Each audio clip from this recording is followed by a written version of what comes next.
오늘 우리에게 주신 하나님의 말씀은 빌립보서 2장 13절 말씀이고 설교 제목은 부딪히는 현실 가운데서 찾는 소명입니다. 빌립보서 2장 13절 한 절인데 우리 함께 같이 합독하도록 하겠습니다. 시작.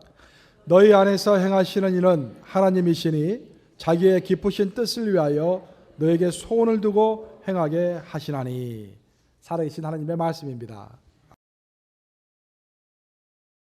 여러분들 매일 생활하시면서 현실에 부딪혀서 많은 일들을 해나가고 계시는데, 현재 여러분들이 하시는 일이 그 어떤 일이든지, 직장에서 하시는 일이든지, 교회에서 하시는 일이든지, 또 가정에서 하시는 일이든지, 그 어떤 일이 되었든지 그 모든 일들이 우리 하나님께서 나에게 사명으로 주신 일이다라고 믿고서 일하고 계십니까?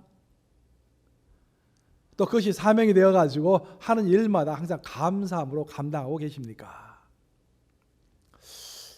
간단한 질문이지만 아주 중요한 질문 중에 하나입니다. 우리의 삶의 질을 결정할 수 있는 그런 질문입니다. 만약 여러분들이 현재 하고 있는 모든 일, 어느 네일 살롱이 되었든지, 식당이 되었든지, 가정이 되었든지, 어떤 직장에서 하고 있는 일이 됐든지, 그 일이 하나님께서 나에게 사명으로 주신 일이다라고 믿고서 그 일을 감당하는 것과 그냥 돈을 벌기 위해서 아무 생각 없이 일을 하는 것과는 많은 차이가 있다라는 것입니다. 우리가 그리스도 안에 있는 한 그리스도께서 우리를 인도하고 계시고 우리가 예수 그리스도를 나의 구주로 고백하는 한 그 그리스도의 영 성령께서 우리 마음속에 오셔서 우리와 함께 하십니다. 그리고 그 성령께서 함께 하시면서 우리에게 모든 일상의 일들을 사명으로 우리에게 주시는 것입니다. 그래서 성경은 줄로 재어준 나의 구역, 하나님께서 나에게 정해주신 내 구역이 아름다운 곳에 있고 그것이 의미 있는 일이며 그 일에 내가 충성하고 있을 때 하나님께서 기뻐 받으신다는 것을 우리에게 가르쳐주고 있는 것입니다. 요약하면 우리가 그리스도 안에서 하고 있는 모든 일들은 하나님의 사명인 것입니다. 여러분들 잘 아시는 프랑스의 인상파 화가인 르누아르 잘 아시죠? 그 르누아르가 지병이 관절염입니다. 그 사람이 관절염 때는 고생을 많이 했던 사람인데 나이 50대 후반에는 그 관절염이 심해져 가지고 손으로 붓을 제대로 집을 수가 없었습니다. 그래서 이 붓을 손에다가 이렇게 동여 메고서 이제 50대 후반부터 그림을 그렸는데 그래도 그렇게 명작을 남겼어요. 참 단순하면서도 굉장히 강렬하잖아요. 그 색채가. 근데 그렇게 고생하고 있는 그 르누아르를 보고서 어떤 한 방문객이 물었습니다. 아니 그렇게 힘들게 그 관절염을 앓고 계시면서도 어떻게 이렇게 명작을 그릴 수가 있습니까? 그때 르누아르가 이렇게 답변했다고 그래요. 선생님, 그림은 붓으로 그리는 것이 아니라 신이 주신 소명으로 그리는 것입니다. 소명 가지고 그림을 그리는 사람은 기교로 붓을 움직이지 않습니다. 소명 가지고 그림을 그리는 사람은 소명의 열정을 가지고 그림을 그리는 것입니다. 그것이 핵심입니다. 우리의 인생도 우리의 신앙도 똑같다고 저는 생각합니다. 우리가 어떤 일을 하든지 정말 이것이 하나님께서 주신 사명인가 그것을 확신하고 그 일이 어떤 일이 되었든지 최선을 다해서 일할 때 바로 그곳에 신앙의 성공이 있고 바로 그곳에 주님의 기쁨이 있고 바로 그곳에 나의 만족이 있을 줄로 믿습니다. 그래서 우리 스스로에게 물어봐야 돼요. 내가 지금 하고 있는 일은 하나님의 일인가?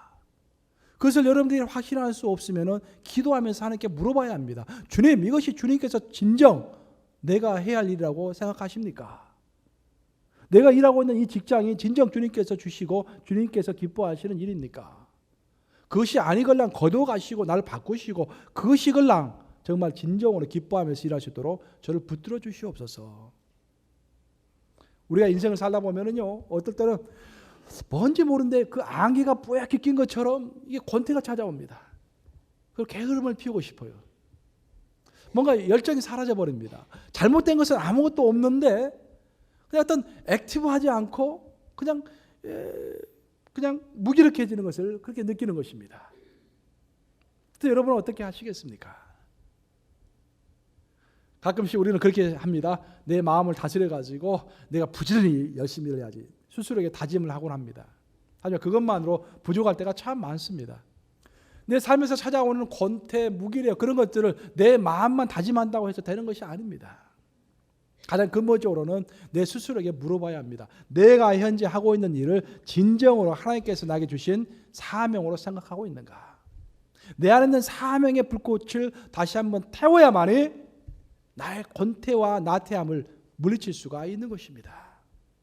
성경에 나와 있는 많은 신앙의 위인들, 그들의 삶에서 여러분들이 권태를 찾아볼 수 있습니까? 권태를 찾아볼 수 없습니다. 그들의 힘의 비결은 무엇이었습니까? 왜 항상 정열적으로 열심히 힘을 다해서 주를 위하여 일할 수 있었습니까? 그것은 자신이 하고 있는 일이 하나님께서 주신 사명인 것을 확증했기 때문입니다. 그리고 우리의 삶의 퀄리티, 우리의 삶의 질은 내가 하는 일이 하나님으로부터 왔다는 것을 확신하고 있는가, 확신하고 있지 못하고 있는가라는 그런 큰 차이인 것입니다. 우리 기독인은요, 하나님께서 콜링을 하신 사람들이지만 또 하나님께서 우리에게 미션을 주신 사람입니다. 그게 무슨 말인가? 하나님은 우리를 콜링, 부르셨습니다. 우리가 세상의 어두운 가운데서 살고 아무것도 모르고 살고 있을 때 의미 없는 삶, 나름대로 의미 있다고 생각했지만 잘못된 삶을 살고 있을 때 하나님께서는 그 흑암 속에서 우리를 끄집어서 부르셔서 끄집어내신 것입니다. 그것을 콜링이라고 합니다. 우리를 구원시켜 주신 거예요. 얼마나 감사합니까? 하지만 하나님께서 우리를 이끄시는 것은 우리에게 콜링을 주시는 것으로만 끝나는 것이 아니라 콜링을 준 사람은 반드시 기르시고 하나님이 원하시는 모습대로 빚어가십니다. 우리를 훈련시키는 것입니다. 성경에서 나오는 모든 인물들의 역사가 바로 그런 역사입니다. 하나님께서 부르시고 그들을 훈련시키십니다. 그리고 그것으로 끝나는 것입니까? 아닙니다. 그것이 끝나는 것이 아니라 한 단계가 더 있는데 하나님께서는 훈련된 그들에게 미션을 주어서 보내는 것입니다. 그래서 우리 기독인의 인생을 크게 3단계로 구분합니다. 첫째는 콜링의 단계이고 하나님께서 부르시는 단계이고, 둘째는 포밍의 단계입니다. 그러니까 도기장이가 도자기를 이렇게 손으로 빚는 것처럼 어떤 지능을 가지고 빚잖아요. 우리는 예수님을 만날 때는 하나의 진흙이었어요. 진흙. 볼품없는 진흙이었습니다. 형태가 없는 진흙이었습니다. 근데 그 진흙을 가지고 하나님께서 우리를 빚으시는 거예요. 위는 이렇게 하고 아래는 이렇게 하면서 하나님 보시기에 베스트 쉐입, 가장 좋은 모습으로 우리를 빚어 가시는 것입니다. 포밍에 가는 것입니다. 우리 지금 그 단계에 있어요. 그런데 우리가 포밍으로 끝나버린다면 의미가 없어요. 하나님께서 우리를 부르실 의미가 없는 것입니다. 포밍으로 끝날 바에야 차라리 지금 당장에 죽어서 천국에 가는 것이 훨씬 나은 것입니다.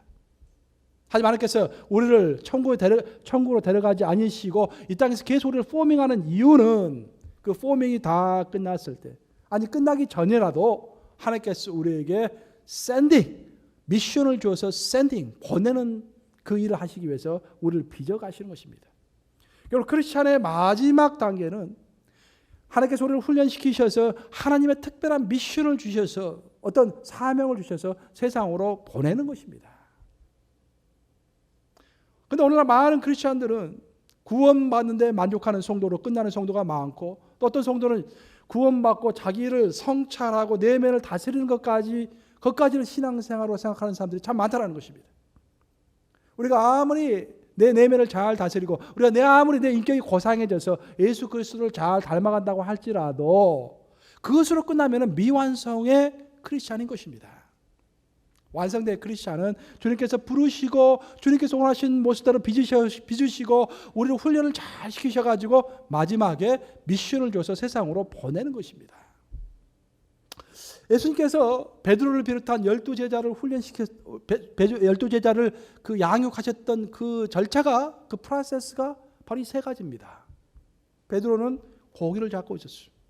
나름대로 세상에서 소원이 있었을 것입니다.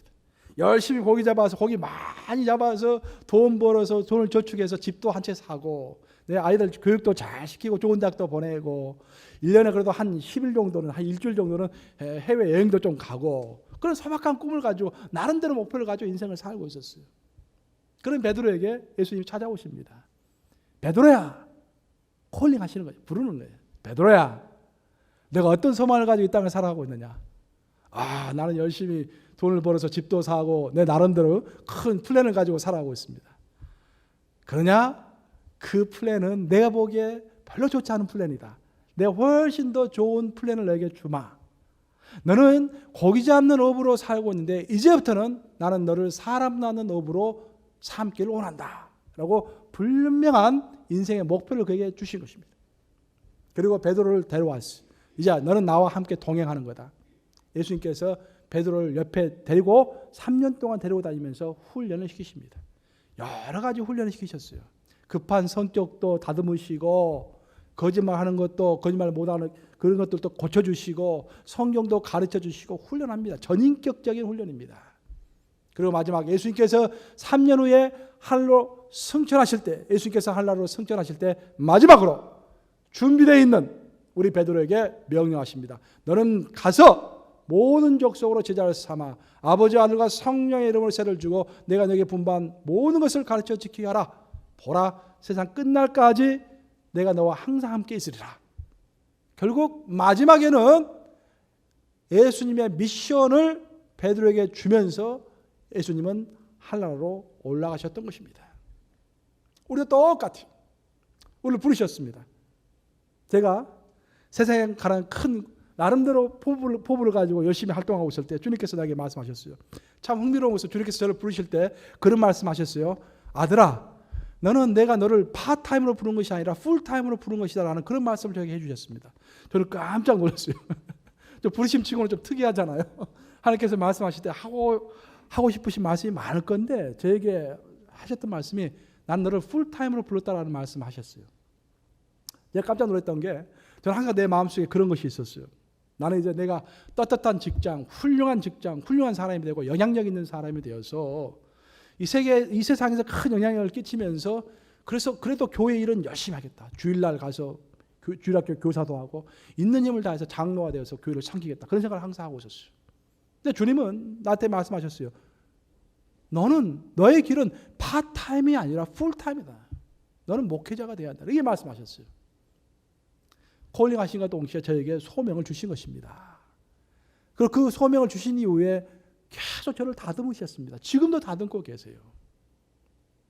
그러면서 내가 이 세상으로 나아가서 지금 해야 할 일이 지금도 있지만 미래도 있을 것이라고 말씀하시는 것입니다.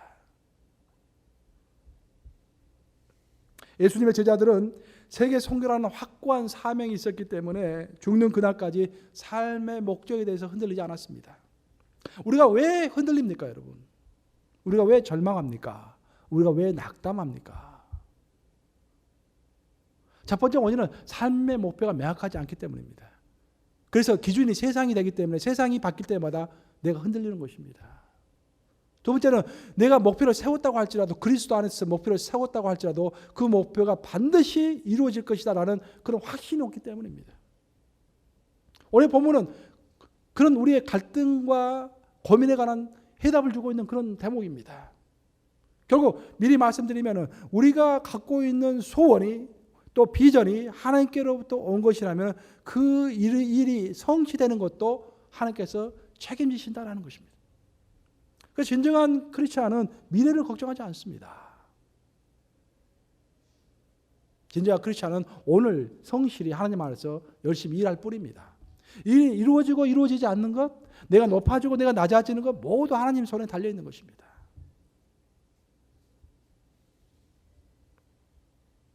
제가 그 루터와 함께 종교 계획을 이루었던 그리고 종교 계획의 기초를 쌓았던 멜라니톤의 그 생가를 방문한 적이 있습니다. 종교 계획사를 읽어보면 루터가 혼자 종교 계획을 이룬 것이 아니라 핵심적인 역할에 섰지만 루터가 그 옆에서 도와주는 사람들이 많이 있었습니다. 그 중에 핵심적으로 도와줬던 사람이 멜라니톤인데 멜라니톤의 생가를 방문해 보니까 이제 그 일대기를 쭉 설명해 놨어요. 근데 특별히 이제 그가 잠을 잤던 안방에 들어가 보니까 그 침대 옆에다가 그가 어떻게 죽었는가를 설명해 놨습니다. 저는 그 편만을 읽고서 큰 감동을 받았어요. 거기에는 이런 말이 있었어요. Although weak, he improved his last writings. 그게 무슨 말이냐면은 그가 이제 그 말년에는 굉장히 몸이 쇠약했습니다. 누구든지 그렇죠. 몸이 굉장히 쇠약하고 약했어요. 그런데 하나님께서 그에게 주신 소명, 즉 사명, 즉 종교 계획이라는 그 사명을 끝끝내 붙들고서 그것을 완수하기 위해서 힘듦에도 불구하고 꼭 신학교에 가서 강의하고 젊은 일꾼들을 길러냈다고 합니다. 그래서 그날도 그 아픈 몸 가운데서도 신학교에 가서 강의할 내용을 자기가 다 적었는데 그것을 교정 작업을 하다가 죽었어요. 저는 그 삶이 저에게 얼마나 큰 인상을 줬는지 모릅니다. 아마 그런 삶이 이 세상에서 살 수 있는 가장 행복한 삶이 아닐까 저는 생각합니다. 하나님께서 주신 사명을 성취하다가 그 일을 하다가 죽는 것, 그것보다 더 행복한 것이 또 어디 있겠습니까? 그 다음부터 마음에 소원이 생겼어요. 아, 주님, 저도 이렇게 좀 죽고 싶습니다. 주님께서 주신 사명, 그것을 감당하다가 죽고 싶습니다. 그렇게 죽게 해주세요. 이렇게 어떤 사명이 있는 사람은, 또 주님께서 주신 목적이, 삶의 목적이 정확한 사람은 죽는 그 순간까지도 흔들리지 않고 그 일을 하다가 행복하게 죽을 수 있다는 것입니다. 저는 멜라니톤이 고통과 고난 가운데서 그런 일을 했다고 생각하지 않아요. 그 일을 하면서 굉장히 행복했을 거라고 저는 생각합니다. 사실 사명을 어떻게 이해하느냐에 따라서 우리의 삶의 퀄리티뿐만 아니라 인생을 대하는 태도가 굉장히 많이 달라집니다. 그러니까 인생을 사는 태도가 있어요. 각자가 어떤 인생을 사는 태도가 있는데 그것은 우리가 사명을 어떻게 인식하느냐에 따라서 우리가 인생을 대하는 태도도 달라진다는 것입니다. 그런 이야기가 있습니다. 어떤 사람들이, 인부들이 집을 짓고 있었어요. 집을 짓고 있어요. 건물을 짓고 있는 것입니다. 지나가던 사람인데 물었어요. 뭐들 하시오? 그때 첫 번째 인부가 3명 있었는데 첫 번째 인부가 대답합니다. 보면 모르시오? 지금 먹고 살기 위해서 돈 벌고 있어. 뭐하고 있냐고 물어보니까 돈 벌기 위해서 일하고 있다라고 답변한 겁니다. 두 번째 인부가 또 대답해요. 아, 저는 우리 사장이 시켜가지고 지금 옆에 담을 쌓고 있습니다. 이야기하고 있어요. 마지막 세 번째 인부가 이렇게 대답합니다. 아, 저는 이제 하나님께서 시키신 일, 아름다운 집을 짓고 있습니다. 그렇게 답변하더래요. 결국 똑같은 일을 하고 있잖아요. 세 사람 다 똑같은 일을 하고 있잖아요. 지금 집을 짓고 있잖아요. 똑같은 세 사람이 집을 짓고 있는데 어떤 한 사람은 지금 일하고 있는 목적이 먹고 살기 위해서, 돈을 벌기 위해서 일을 하고 있다라고 고백하고 있는 것입니다. 반면에 다른 사람은 그냥 사장이 시켰기 때문에, 그 사람이 시킨 일이기 때문에 내가 담을 쌓고 있다, 일을 하고 있다라고 고백하는 거예요.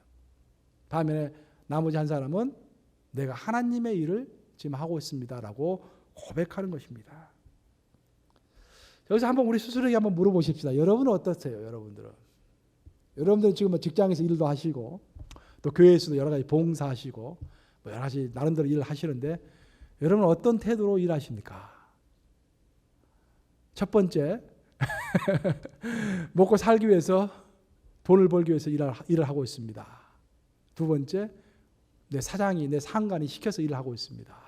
세 번째, 하나님께서 맡기신 일이기 때문에 내가 이 일을 감당하고 있습니다. 어떻게 지금 여러분들 스스로 답변하십니까? 결국 우리에게 맡겨진 모든 일들이 하나님께서 나에게 주신 일이다라고 믿고 사명으로 받아들이는 것이 내 삶을 윤택하게 한다라는 그런 말입니다.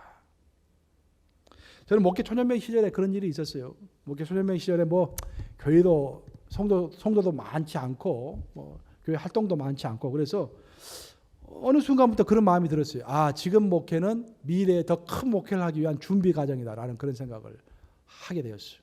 그래서 지금 대강하고 열심히 책도 많이 읽고 미래 목회를 준비하자, 그런 생각이 들 때가 있었습니다. 근데 하나님께서 저에게 아주 심각하게 말씀하세요. 내가 너무도 잘못된 생각이라는 것을 말씀하십니다. 내가 왜 그러느냐? 내가 오늘 살다가 오늘 죽을지도 모르는데 내가 왜 미래를 위해서 오늘 희생하느냐? 우리 기독인은 미래를 위해서 오늘 희생하는 사람이 절대 아닙니다. 오늘 살다가 오늘 죽을지도 모르기 때문에 오늘 최선을 다해서 일을 해서 하나님의 일을 열심히 할 뿐이지 내일을 위해서 오늘 희생하면 절대 안 되는 것입니다. 여러분도 그런 생각을 할 수 있을지 모르겠어요.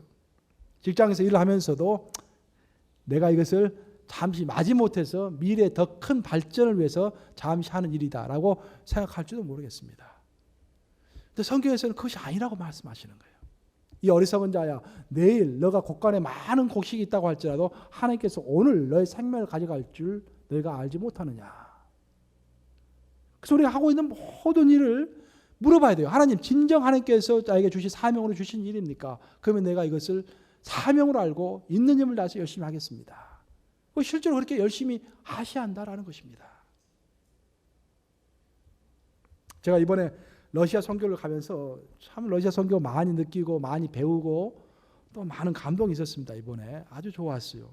여러분들도 참 가기를 내가 권유합니다. 러시아뿐만 아니라 우리 교회에서 하고 있는 페루도 그 나름대로 굉장히 선교의 의미가 있습니다. 페루 그 사막 한복판에 있는데 페루 또 스리랑카, 러시아 참 우리가 의도하는 것은 아닌데 사역의 단계가 다 달라요. 페루는 아주 기초 단계에 있습니다. 교회 자체가 없는, 교회를 지어야 하는 사역의 최 밑바탕에 있는 그런 교회들입니다.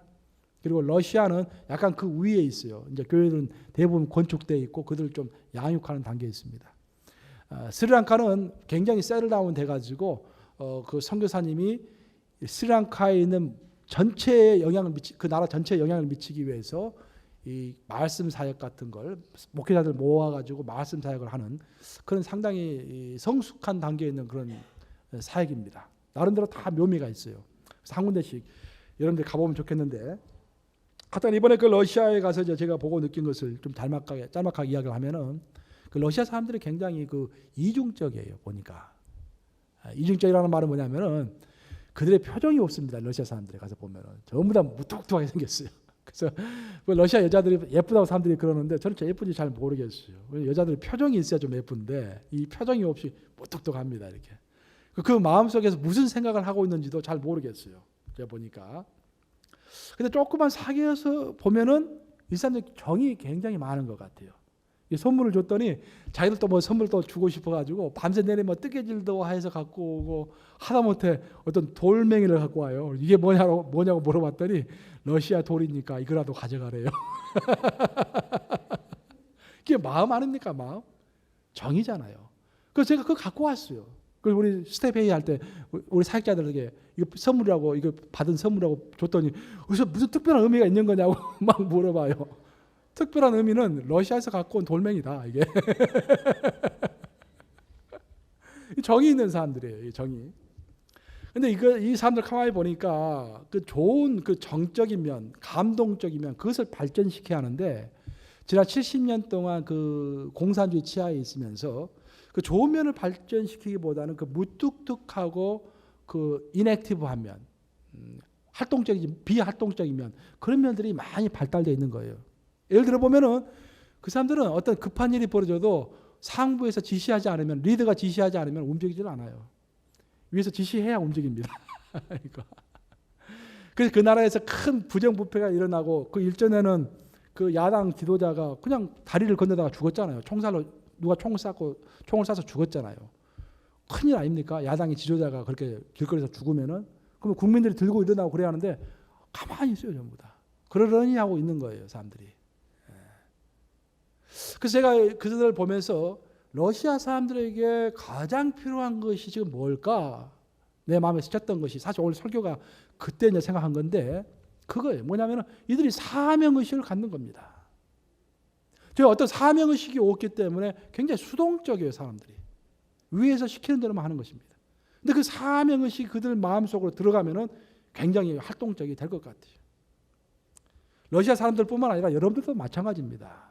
우리 가운데 어떤 사람은 굉장히 액티브합니다. 보면은 성도들이 어떤 사람은 굉장히 수동적이에요. 어디에서 그런 차이가 나오는 것일까? 물론 성품과 기질 자체에서도 나오겠지만 좀 더 근본적으로는 그 사람 안에 불타는 사명이 있는가? 물론 사명이 꼭 불에 탈 필요는 없습니다. 하지만 중요한 것은 정말로 하나님께로부터 온 사명을 가지고 있는가라는 것이 문제다라는 것입니다. 우리 기독교인들은 사실 내면을 성찰하고 내면을 잘 가다듬는 것, 그리고 우리의 인격이 예수 그리스도를 닮아가는 것, 그게 중요한 것입니다. 하지만 문제는 그것만 강조하면 문제가 된다는 것입니다. 오늘날 특별히 우리 한국 기독인들이 가장 좋아하는 것들이 뭔지 아세요?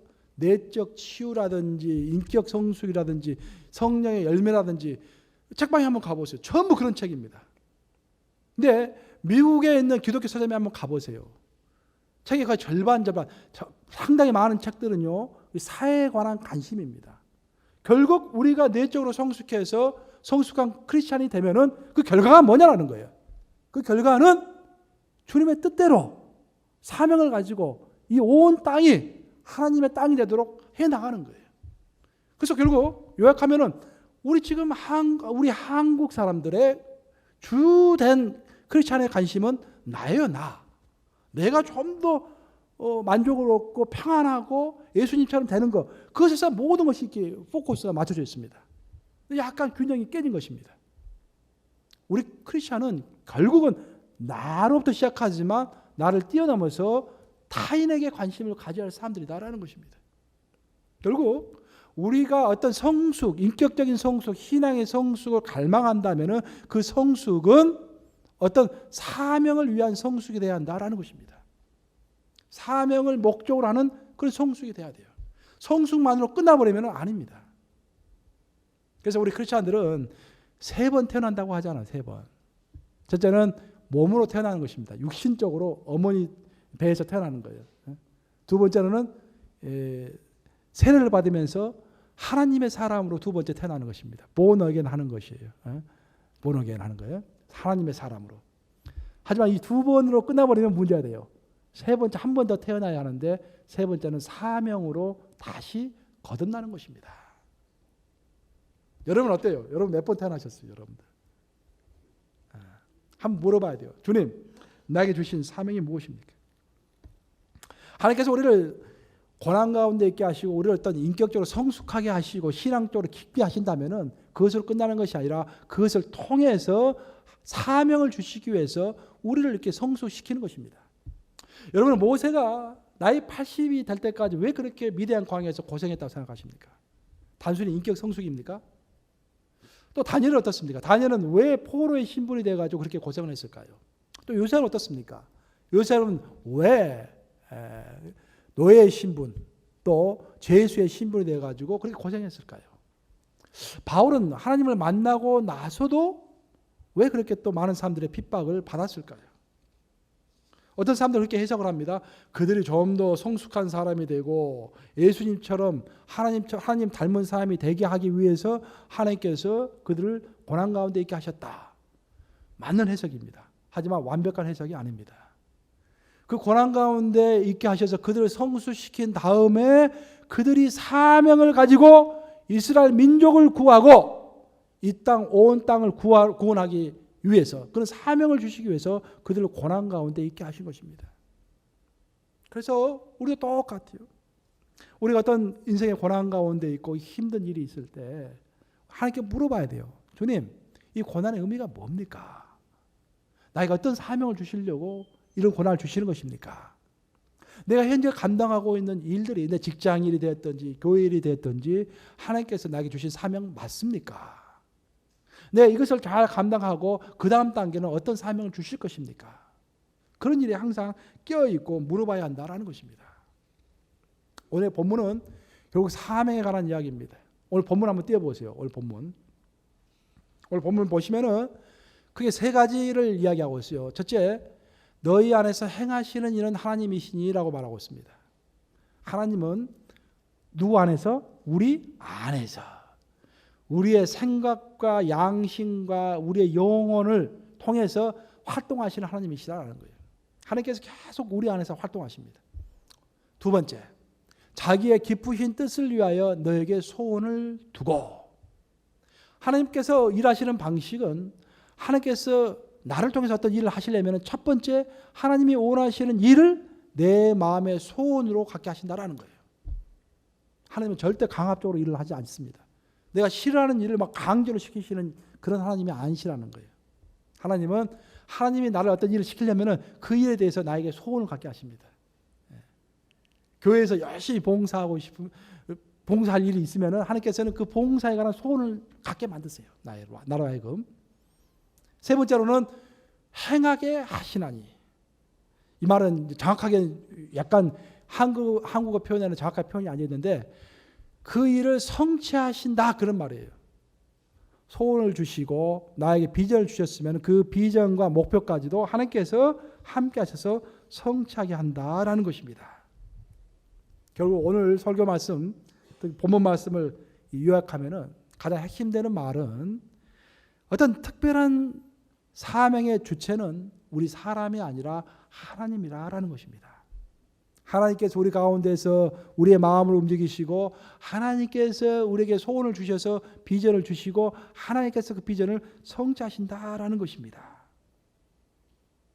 그래서 지금 사명에 이끌려서 사는 사람은 첫 번째로 그 특징이 지금 하고 있는 일이 하나님께서 주셨음을 믿는 것입니다.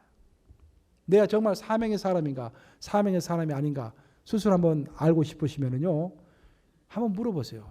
여러분 스스로에게 내가 하고 있는 일을 하나님께서 주신 사명으로 나는 감당하고 있는가. 두 번째로 더 중요한 것은 사명에 이끌려 사는 사람은 그 일의 성취를 고민하지 않습니다.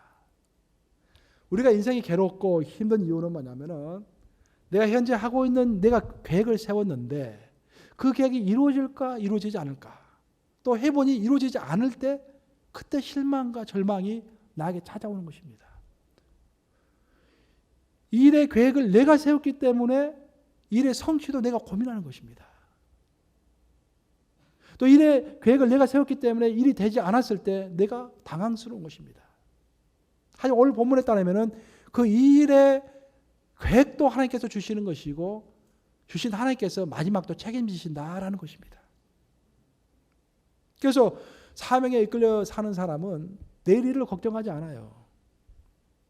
여러분 스스로 한번 생각해 보세요. 어떤 사명을 내가 갖고 있는데 어떤 목표를 갖고 있는데 이 목표가 정말 이루어질까 이루어지지 않을까 그것 때문에 고민하고 계십니까? 그것을 하나님 안에서 내려놓아야 돼요. 그것이 믿음입니다. 믿음이에요. 하나님께서 주신 사명이라면 하나님께서 성취하실 거예요. 저도 한때는 그런 고민이 많았습니다. 저는 뭐 내가 목회자니까 목회에 관한 고민을 여러분들에게 말씀드릴 수밖에 없는데 한때는 그런 고민이 있었어요. 나도 한번 정말 큰 부흥을 이뤄보고 싶다. 그리고 내가 부흥의 계획을 세우니까 그때부터 힘들어져요. 너무너무 힘든 겁니다. 내 부족한 면이 많이 보이고 내가 못난 것 같고 자꾸 나를 다른 목사님들과 비교하게 되고 힘들어요. 어느 순간부터 깨닫게 되는 것입니다. 그것이 아니구나. 나는 내가 할 일은 하나님께서 나를 이곳에 보냈기 때문에 이곳에서 현재 맡겨진 일에 충성을 다하는 것이고 이것이 잘 될는지 못 될는지 하는 것은 하나님께 맡기는 것이다. 왜냐하면 하나님의 일이기 때문에 그때부터 내 마음에 평안이 찾아오고 자유가 찾아오는 것입니다. 여러분도 마찬가지예요. 우리 기독인은 내일 일의 염려는 내일에게 맡기는 사람들입니다. 한날 괴로움은 그날로 족한 사람들입니다. 염려하지 마세요. 하나님께서 주신 사명이라면은 하나님께서 성취하시기도 할 것이고 하나님께서 성취하지 못하게 하시기도 할 것입니다. 어떤 결과가 오더라도 아멘으로 감사하면서 받으면 그것으로 되는 것입니다. 마지막으로 사명에 이끌려 살아가는 사람은 사명은 나를 높이는 도구가 아니라 결국 하나님의 일을 이루어 드리는 것임을 잊지를 않습니다. 그 어떤 사명을 나에게 주셨다면 그 사명을 통해서 내가 좀 잘 드러나고 뭔가 내가 만족을 얻고 싶어 하기 때문에 일이 성공했음에도 불구하고 내 마음에 상처가 찾아오는 경우가 많아요. 왜 우리가 상처를 받습니까? 어떤 내가 내 스스로 세운 목표와 또 다른 사람과의 비교 또 다른 사람의 내가 기대했던 어떤 칭찬이 있는데 그런 것이 오지 않을 때 그때 우리가 마음에 성공했음에도 불구하고 일을 성취했음에도 불구하고 내 마음에 상처가 찾아오는 거 아니겠습니까? 결국 다 내려놔야 돼요. 우리 현재 하고 있는 일은 하나님의 일이고 하나님께서 나를 여기까지 이끄셔서 현재 일을 주셨기 때문에 이것이 하나님께서 주신 목표이다. 내 일이 아니다. 하나님의 일이라고 생각하고 내려놔야 합니다. 그때 우리 마음속에 참 평안이 찾아올 줄로 믿습니다. 말씀을 마무리합니다. 지금 여러분들은 어떤 마음속에 소원을 가지고 계세요? 여러분들? 소원이 있어야 합니다. 소원이 있어야 돼요. 그 소원이 반드시 이루어질 것이라고 믿습니까, 여러분? 그 소원은 성취가 될 수도 있고 되지 않을 수도 있어요. 그것은 하나님만이 아십니다. 우리가 해야 할 것은 하나님 손에 맡기는 거예요. 내려놓는 것입니다.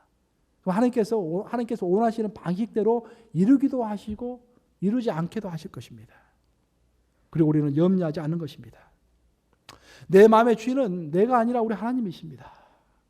내 인생의 주인도 내가 아니라 우리 하나님이십니다.